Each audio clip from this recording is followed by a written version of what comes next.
Video பார்க்குற எல்லாருக்கும் வணக்கம் நண்பா. இது உங்கள் ரெஸ்லிங் கிங் தமிழ். நான் உங்கள் ரகுமான். இன்னைக்கு நம்ம சேனலில் இந்த வாரம் மண்டே நைட்ரால என்ன நடந்தது அப்படிங்கிறத பற்றி தான் பார்க்க போகிறோம். இந்த வாரம் மண்டே நைட்ராவை பொறுத்த வரைக்கும் சொட்ட தலையில் அருவா இறங்குற மாதிரி சில பேருக்கு இறங்கி இருந்தது. அதை பற்றி டீட்டெயிலாக பார்க்கலாம். வாங்க வீடியோக்குள்ளே அதுக்கு முன்னாடி சேனலுக்கு ஃபஸ்ட் டைம் வந்திருக்கோங்க சப்ஸ்கிரைப் பண்ணி பெல் ஐக்கானை கிளிக் பண்ணி வச்சுக்கோங்க. தினமும் ரெஸ்லிங் செய்யல தமிழ் தெரிஞ்சுக்கோங்க. ஸோ காப்பிரைட் வரக்கூடாது, ஏன்னா WWE அஃபிஷியல் பேஜில் இருந்து நம்ம வந்து ஸ்க்ரீன்ஷாட் எடுத்துருக்கோம். காப்பிரைட் வரக்கூடாது அப்படிங்கிறதுக்காக அங்கங்கே பார்த்தீங்கன்னா என்னுடைய தலையை காட்டிக்குவேன், கொஞ்சம் அட்ஜஸ்ட் பண்ணிக்கோங்க. ஷோ ஆரம்பித்த உடனே பார்த்தீங்கன்னா லிவ் மோர்கன் மற்றும் ரெக்கில் ராட்ரிகஸ் இருவருமே பார்த்தீங்கன்னா வராங்க. லிவ் மோர்கன் சொல்கிறாங்க, எனக்கு ஒரு சில பேரை பிடிக்காது, ஆனால் இப்போ உள்ள சுச்சுவேஷன் வந்து கொஞ்சம் வேறு மாதிரி இருக்குது. அவகிட்ட இருக்கிற சாம்பியன்ஷிப் எனக்கு வேணும் அப்படிங்கிற ஆசை இருக்குது, ஆனால் அவளையே நான் டேக் டீம் பார்ட்டெல்லாம் ஏற்றுக்கிட்டேன் அப்படின்னு சொல்லிட்டு நயா ஜாக்ஸ் இன்ட்ரடியூஸ் பண்ணுறாங்க லிவ் மோர்கன். கூடவே நயா ஜாக்ஸ் கூட பார்த்தீங்கன்னா டிஃபனி இருக்கிறாங்க அண்ட் கேண்டிஸ் இருக்கிறாங்க. டிஃபனிக்கு லக்க பாருங்களேன், எந்த பக்கம் பார்த்தாலும் சாம்பியன்ஷிப் எதை வேணாலும் கேஷிங் பண்ணலாம், பட் ஆனால் முடியலையே. நயா ஜாக்ஸ் என்ன சொல்கிறாங்கன்னா, ராட்ரிகஸ் உன்னை கண்டாலே எனக்கு பிடிக்காது, லிவ் மோர்கன் உன்னை சுத்தமாக பிடிக்காது, பட் ஆனால் உங்ககிட்ட இருக்கிற டைட்டில் எனக்கு ரொம்ப பிடிக்கும், உனக்கு எப்படி என் டைட்டில் பிடிக்குமோ அந்த மாதிரி. மேபி டிஃபனி வந்து கேஷிங் பண்ணலாம், பட் ஆனால் இப்போ அவங்க கூட டாக் டீமாக இருக்கிறேன். அதுக்கு காரணம் வார் கேம், நமக்கு பிடிக்காதவங்க பல பேர் இருக்கிறாங்க, ஒன்றா சேர்ந்து வீழ்த்தோன்னு சொல்கிறாங்க. அண்ட் அந்த நேரத்தில் பியாங்கா பெலர், ஜேட் கார்கில் மற்றும் நயோமி வராங்க. அண்ட் எங்கள் டீமில் அடுத்ததான் நாங்கள் யாரை சேர்த்துக்கிட்டோன்னா இயோ ஸ்காயை அப்படின்னு சொல்லிட்டு இயோ ஸ்காயை இன்ட்ரடியூஸ் பண்ணுறாங்க. இயோ ஸ்காய் வந்ததுக்கு அப்புறமா கூட என்ன தான் கூட்டி கழித்து கணக்கை பார்த்தாலும் இங்கிட்டு 4 பேர் அங்கிட்டு 5 பேர் தானே இருக்கிறாங்க. அதனால் நீங்கள் கணக்கில் கொஞ்சம் வீக்கு. எங்கள் டீமில் வந்து 5 பேர் இருக்கிறோம், உங்கள் டீமில் வந்து 4 பேர் தான் இருக்கிறீங்க. இதை வச்சுக்கிட்டு சண்டை போட முடியாது, நீங்கள் உங்கள் டீமுடைய 5வது நபரை தேர்ந்தெடுத்துட்டு வாங்க அப்படிங்கிற மாதிரி சொல்லிட்டு இருக்கிறாங்க. பட் ஆனால் இவங்க 5வது நபரை தேர்ந்தெடுத்து வச்சுட்டாங்க. ஸோ அதை ஷாக்கிங்காக ரிவீல் பண்ணியிருப்பாங்க பாருங்களேன். ஸோ லிவ் மார்கன் ஷாக்கிங் ஆகிற மாதிரி அந்த இடத்துக்கு ஒரு லேடி ரிட்டர்ன் ஆகிருப்பாங்க பாருங்களேன். வேற யாரு, நம்ம லிவ் மார்கனுக்கு பிடிக்காத ரியா ரிப்ளே. உண்மையிலேயே அரங்கம்லாம் அதிர்ந்துட்டுங்க.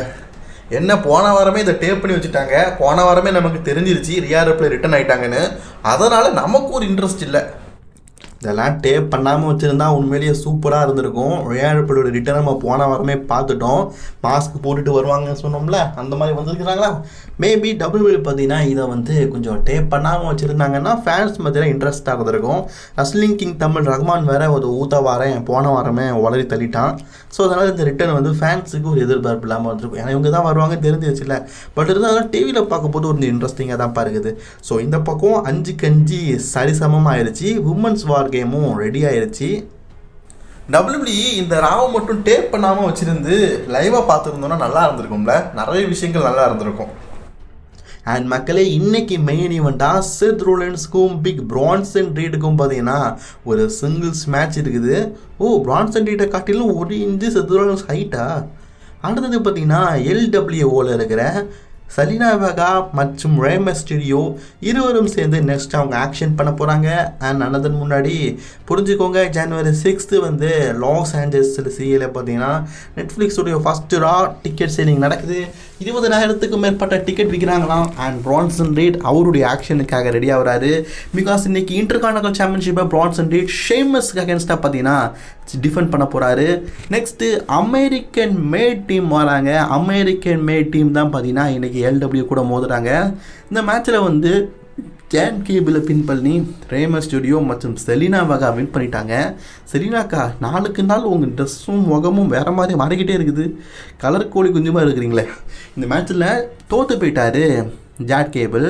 தான் டீம் மெம்பர்ஸ் எழுப்பிடும் போது அதில் ஜூலியஸ் இருக்கார்ல, அவருடைய கன்னத்துலேயே அடிக்கிறாரு. அடித்ததுக்கப்புறமா சண்டை மூட்டு விடுறாரு 2 பேருக்குள்ளே. அதாவது நமக்குள்ளேயே ஒரு ஃபயர் இருக்கணும், புஷ்பான ஃபயர்டா அப்படிங்கிற மாதிரி ஒரு தான் டீமுக்குள்ளேயே ஒரு ஃபயர் இருக்கணும் அப்படிங்கிறத காட்டாரு போல இருக்குது.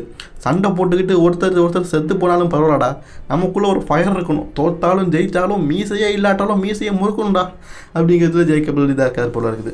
அண்ட் பேக் ஸ்டேஜில் லிவ் மோர்கன் வந்து வராங்க. ஃபின் பேலர் சொல்கிறாங்க, புரியுது ரியா திருப்பி வந்துட்டா, உங்களுக்கு ஒரு ஆப்பு வைக்கிற மாதிரி வார் கேமில் மேட்செல்லாம் இருக்குன்னு சொல்கிறாங்க. இதெல்லாம் நினைக்கும் போது எனக்கு கஷ்டமாக தான் இருக்குது. பட் இருந்தாலும் நாங்களும் வந்து எங்கள் மென் டிவிஷனை பார்த்துக்கணும், நீ வந்து வார் கேமை கொஞ்சம் பார்த்துக்க. எங்களால் வார் கேமுக்கு வர முடியாது, பிகாஸ் எங்களுக்கு ஒரு மேட்ச் இருக்குது. இப்போ டாமினிக்கை பார்த்து சொல்லார், டாமினிக்கு மற்றும் காரைட்டா 2 பேருமே இன்றைக்கி வந்து வால் ரைடர்ஸ் கூட மோத போகிறீங்க, அவங்க கழுத்தை எய்ம் பண்ணுங்கள். ஏன்னா வால் ரைடர்ஸுக்கு கழுத்து வந்து கொஞ்சம் வீக்னஸ்ஸு, ஆனால் அவங்க கழுத்து உடஞ்சிரும் அப்படின்னு சொல்கிறார். அதே நேரத்தில் நீங்கள் அவங்க கழுத்தை தான் டார்கெட் பண்ணுறீங்க அப்படின்னு தெரிஞ்சிட்டுனா உங்கள் சோழியை முடிச்சுருவானுங்கடா. அதனால் தெரியாமல் வந்து கழுத்தை உடைக்கிறதுக்கு முயற்சி பண்ணுங்கள். அதான் டிவியில் ஒளிபரப்பு பண்ணிட்டீங்களே, இதை அவங்க தான் கேட்டிருப்பாங்களே, வேறு என்ன பண்ண. அதான் ஃபின் பலர் நல்லா ஆப்பு வைக்கிறாருங்க கூட இருக்கிறவங்களுக்கு. அதாவது டாமினிக் மிஸ்டீரியோவை சும்மா இருக்கிறவனை உசுப்பேத்தி விடுறது இந்த ஃபின் பேலர் தான். கடைசியில் ஒரு நாள் ஃபின் பேலருக்கே ஒரு ஆப்பு வைப்பான்னு நினைக்கிறேன் இந்த டாமினிக் மிஸ்டீரியோ. கண்டிப்பாக எதிர்பார்க்கலாம். அந்த மிஸ்ஸு வந்து 2 வாரங்களுக்கு முன்னாடி கடத்தி செல்லப்பட்டார். போன வாரம் பார்த்தீங்கன்னா ஃபைனல் டெஸ்டமெண்ட் மற்றும் மிஸ் எல்லாம் சேர்ந்து ஹங்கிள் ஹவுடி டீமை வந்து படாப்படுத்தியிருப்பாங்க.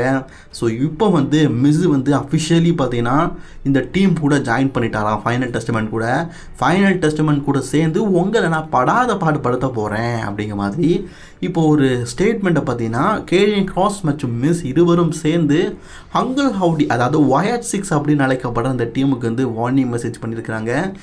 இப்போ பார்த்தீங்கன்னா இவங்க டீம்லேயும் ஒரு 5 பேர் இருக்கிறாங்க, அந்த டீம்லேயும் ஒரு 5 பேர் இருக்கிறாங்க. 5 vs 5 மேட்ச் கூட நடக்கலாம், அல்லது மென்ஸுக்குள்ளே 6-8 மேன் டாக்டிக் மேட்ச் கூட நடக்கலாம். ஸோ நான் கொஞ்சம் வெயிட்டிங்கில் தான் இருக்கேன் இந்த மேட்சுக்காக.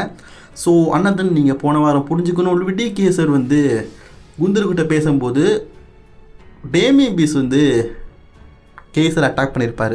பட் ஆனால் அதுக்கு குந்தர் எந்த விதமான ரெஸ்பான்ஸும் பண்ணாமல் இருந்திருப்பார்.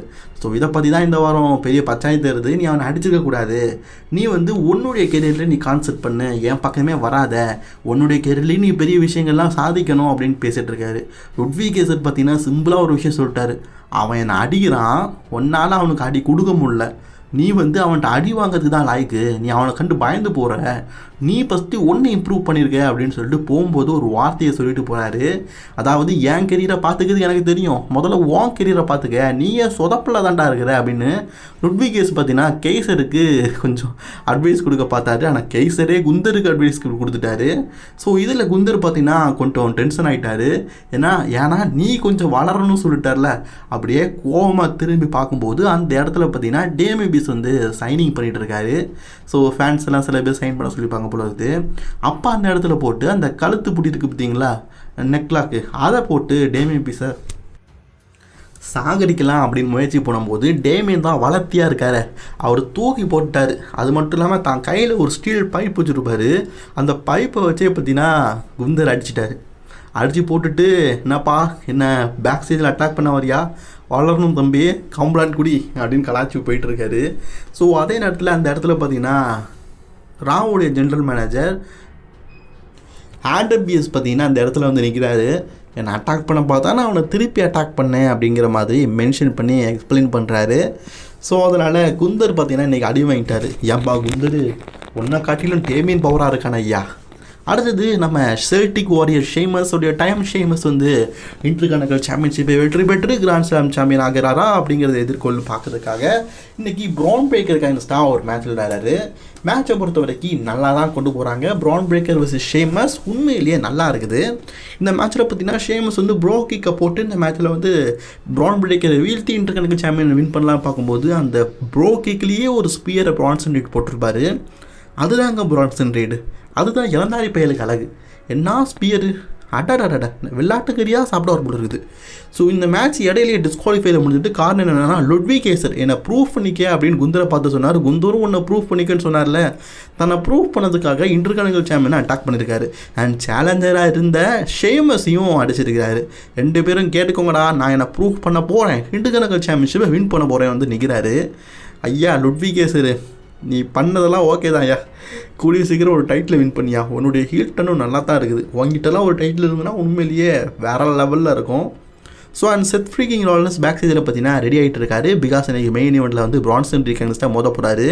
அப்போ அந்த இடத்துக்கு வந்த ஜேவுஸோ பாரியா நமக்குள்ளே அவ்வளோ பிரச்சனை இருக்கலாம், நம்ம எல்லாருமே சேர்ந்து ஒன்றா இருக்கணும், ரோமன் டென்ஸ் கூட சேர்ந்து எங்கள் கூட வந்துரு அப்படின்னு சொல்கிறாரு. அண்ட் சாமிசை என்ன சொல்கிறாருன்னா, போன வருஷம் உனக்கு ஜெய பிடிக்கல, என்ன பிடிக்கல, ஆனால் கோடி ரோட்ஸ் நம்ம எல்லாரையுமே ஒன்று சேர்த்தான், நீ போன வருஷம் ஜே வந்து ஜட்மெண்ட்டில் செஞ்சிடான்னு நினச்ச, அவன் பிரெட்லேருந்து வந்திருக்கான்னு சொன்னேன், பட் ஆனால் இப்போ வந்து பாரு நம்ம கூட ஒற்றுமையாக இருக்கான்னு சொல்கிறாரு. அதுக்கு செத்து சொல்கிறாரு, எல்லாம் ஓகே தான்ப்பா, நான் ஜெயை ஏற்றுக்கிறேன், சாமி ஒன்றை ஏற்றுக்கிறேன், உனக்காக எது வேணாலும் பண்ணுவேன், ஏன் ஜெயோடைய சகோதரன் ஜிம்மிக்காக கூட நான் என்ன வேணாலும் பண்ணுவேன், ஆனால் அந்த ரோமன் விஷயத்தில் மட்டும் என்னை தலையிடாதீங்க, ரோமன் ரெயின்ஸ் கூடலாம் என்னால் பின்னாடி வந்து நிற்க முடியாது, அதனால் ரோமன் ரெயின்ஸ் விஷயத்தில் என்னை ஹெல்ப்புக்கு கூப்பிடாதீங்க, என்னால் வர முடியாது ராசா, வர முடியாது, ரோமன் ரெயின்ஸ் முன்னாடி கையை கட்டி நிற்கிறது, அவன் தான் பெரிய லீடர் மாதிரி நினச்சிட்டு இருப்பான், அவங்ககிட்ட நான் சகிச்சிட்டு நிற்கிறது, இந்த விஷயம்லாம் நடந்து முடிஞ்சிருச்சு. நான் உங்களுக்கு பைதப்பே ஒரு கங்க்ராட்ஸ் சொல்லிக்கிறேன், வாழ்த்துக்களை சொல்லிக்கிறேன், எப்படியாவது இந்த மேட்ச்சில் வின் பண்ணிக்கோங்க, ஆனால் நான் வருவேன்னு சொல்லிட்டு தயவு செஞ்சு எதிர்பார்க்காதீங்க அப்படின்னு சொல்லி செத்ரோன்னு சொல்லிட்டு போயிட்டாரு. ஸோ போகும்போது ஜெம்மி ஊசோ இருக்கார்ல, அவர் ஜே ஊசோவை பார்த்து சொல்கிறாரு, அவன் நோய் ஈட்டுன்னு தானே சொல்லிட்டு போகிறான் அப்படிங்கிற மாதிரி சொல்கிறாரு. இவருக்கு ஈட்டுன்னா அவருக்கு நோய் ஈட்டு இல்லை, நல்லா இருக்குல்ல. அண்ட் உமன்ஸ்க்கான வார் கேம் அஃபிஷியல் ஆயிடுச்சு. ஸோ 5க்கு 5 பஞ்சு டிஞ்சுன்னு கரெக்டாக ரெடி ஆயிடுச்சுல்ல, ஒரு மூமெண்ட் இருக்க போது. சரி, உமன்ஸ் வார் கேமை நம்ம பெரிதும் எதிர்பார்க்கலாம். சரி, அடுத்ததாக நெக்ஸ்ட் வீக் பார்த்தீங்கன்னா ஒரு அட்வான்ஸ் மேட்ச் இருக்குது. இது நம்ம பியாங்கா பெல்லருக்கும் நயா ஜாக்ஸ் அக்காவுக்கும் நடக்க போகுது. இவங்க 2 பேரும் ஸ்மாக்டவுன் ரெஸ்லர், பட் ஆனால் ரால சண்டை போடுறாங்க. இது எங்கிட்டு போய் சொல்லுன்னு தெரில. அண்ட் டாமினிக் மிஸ்டீரியோ மற்றும் கால் ரைட்டோ இருவரும் இப்போ ரெடி ஆகிட்டாங்க. பிகாஸ் வால் ரைடர்ஸ் கூட சண்டை போடுறாங்க. கழுத்துக்கறியா கடிங்கடா, கழுத்தை பார்த்து அடிங்கடா இளந்தாரி பயிர்களா அப்படின்னு சொல்லிட்டு ஃபின்பர் அட்வைஸ் பண்ணியிருக்காரு. என்ன தான் அட்வைஸ் பண்ணாலும் வால் ரைடர்ஸ் கிட்டலாம் சண்டை போட முடியலை. வால் ரைடர்ஸ் ரொம்பவே க்ளீனாக சோழியை முடிச்சிட்டாங்க. அதில் கால் ரைட்டோ தான் பாவம், அவரை வச்சு தான் அந்த மேட்ச்சை முடிச்சிட்டாங்க.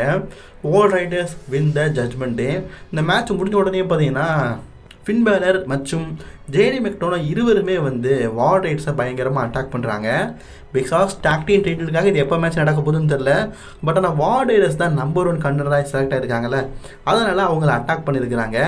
ஸோ அட்டாக் பண்ணி இந்த மேட்ச் முடிஞ்சதுக்கப்புறம் தான் அட்டாக் பண்ணியிருக்கிறாங்க. ஸோ அவங்களுடைய ஜட்மெண்ட் சிம்பிளாக காட்டியிருக்கிறாங்க. So maybe War Raiders versus இப்போ உள்ள கரண்ட் டாக்டின் champions JD McDonagh Finn Balor கூட போது ஏதாவது ட்விஸ்ட் நடக்குதா வெயிட் பண்ணி பார்க்கலாம். ஸோ போன வாரம் அடி வாங்கினார்ல, அதனால இந்த வாரம் பார்த்தீங்கன்னா அப்படியே தலைவேரி கோலத்தில் பிரேவைட்டு மாதிரியே வந்திருக்காரு போடாலஸு. ஸோ அது மட்டும் இல்லாமல் மிஸ்ஸை வந்து எப்படிலாம் நாங்கள் சித்திரவதைப்படுத்தணும் அப்படிங்கிறத பற்றி சொல்லிகிட்டு இருக்காரு. கம்மிங் சூன் 1 நாங்கள் வந்து டார்கெட் பண்ணிட்டோம் அண்ட் ஃபைனல் டெஸ்ட் பண்ணி நாங்கள் டார்கெட் பண்ணிட்டோம் அப்படிங்கிற மாதிரி போடாலஸ் பார்த்தீங்கன்னா ஒரு ப்ரொமோ பேசியிருக்காரு. போடாலஸ் ஐயா, நீங்கள் பிரேவைட் மாதிரியே பண்ணுறீங்க ஓகே, பட் இருந்தாலும் உங்கள் மேலே ஒரு இன்ட்ரெஸ்ட் வர மாட்டேருக்கு, அது ஏன் கேள்விக்குறி. நல்லா இருக்குல்ல. அடுத்தது ஆல்ஃபா அகாடமி கிட்ட கோஃபி கிங்ஸ்டன் பேசிக்கிட்டு இருக்காரு. அப்போ அந்த இடத்துக்கு வந்தேன் ஜீரோடு, பாருப்பா நமக்குள்ளே நிறைய பிரச்சனை இருக்குது, நம்ம நியூ டே வந்து பிரேக்கப் ஆகுது பிரியுதுன்னு நினச்சிட்டு இருக்கிறாங்க.